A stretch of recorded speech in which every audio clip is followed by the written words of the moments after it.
എല്ലാവർക്കും നമസ്കാരം. നമ്മളിങ്ങനെ മടി പിടിച്ചിരിക്കുന്ന ദിവസത്തിലെ എളുപ്പത്തിലൊരു കൂട്ടാൻ എങ്ങനെയാണ് ഉണ്ടാക്കുകയെന്ന് നോക്കാം. എളുപ്പത്തിലൊരു മോരൊഴിച്ച കൂട്ടാൻ എങ്ങനെയാണ് ഉണ്ടാക്കുകയെന്ന് നമുക്ക് നോക്കാം. ഈ കക്കിരിക്ക വെച്ചിട്ടാണ് ഉണ്ടാക്കുന്നത്. കുക്കുംബർ വെച്ചിട്ട് നമുക്ക് ഉണ്ടാക്കിയെടുക്കാം. കക്കിരിക്കയൊക്കെ ഒരു മിക്സിയുടെ ജാറിലേക്ക് തോലോട് കൂടി തന്നെ കട്ട് ചെയ്തിടുക. അരയ്ക്കുമ്പോൾ നമുക്ക് 2 കഷ്ണം ഇഞ്ചിയും ചേർത്ത് കൊടുക്കുക.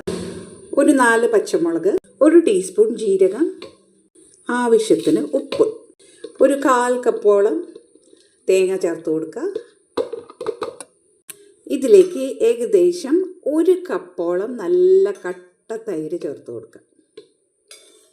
അധികം പുളിയില്ലാത്തതാകുമ്പോൾ ഒന്നും കൂടി നന്നായിരിക്കും. കട്ട തൈര് ചേർത്ത് കൊടുത്തു.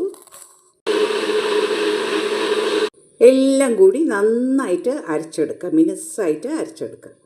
ഇതിലേക്ക് ഒരു കാര്യം ചേർക്കാൻ മറന്നു, കുറച്ച് മല്ലിയില, കുറച്ച് നല്ലോണം മല്ലിയിലയും കൂടി ചേർത്ത് കൊടുക്കുക. വീണ്ടും അരച്ചെടുക്കുക. ഇത് ആദ്യം തന്നെ ചേർക്കാം കേട്ടോ, ഞാനത് വിട്ടു പോയതാണ്.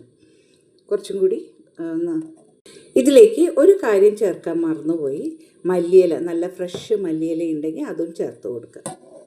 വീണ്ടും നന്നായിട്ട് അരച്ചെടുക്കുക.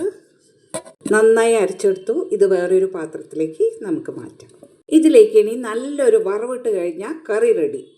വറവിടാനായിട്ട് നല്ലെണ്ണയിൽ വറവിടാം. നമുക്ക് അതിനൊരു പ്രത്യേക ടേസ്റ്റാണ്. നല്ലെണ്ണയിലാണ് വറവിടുന്നത്. എണ്ണ ചൂടായതിന് ശേഷം കടുകിടുക. സാധാരണ വറവിടുന്ന മാതിരി തന്നെ വളരെ എളുപ്പത്തിൽ ഉണ്ടാക്കിയെടുക്കാം ഈ കറി.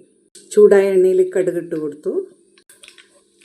കറിവേപ്പില, കുറച്ച് ഉലുവ, കുറച്ച് മുളക് കറിയിലേക്ക് വറവിട്ട് കൊടുത്തു. റെഡിയായി കറി. എളുപ്പത്തിൽ ഉണ്ടാക്കിയെടുക്കാമല്ലോ അല്ലേ?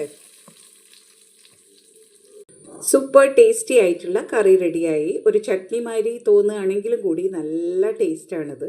എല്ലാവരും ട്രൈ ചെയ്ത് നോക്കൂ. എളുപ്പത്തിൽ ഉണ്ടാക്കിയെടുക്കാം.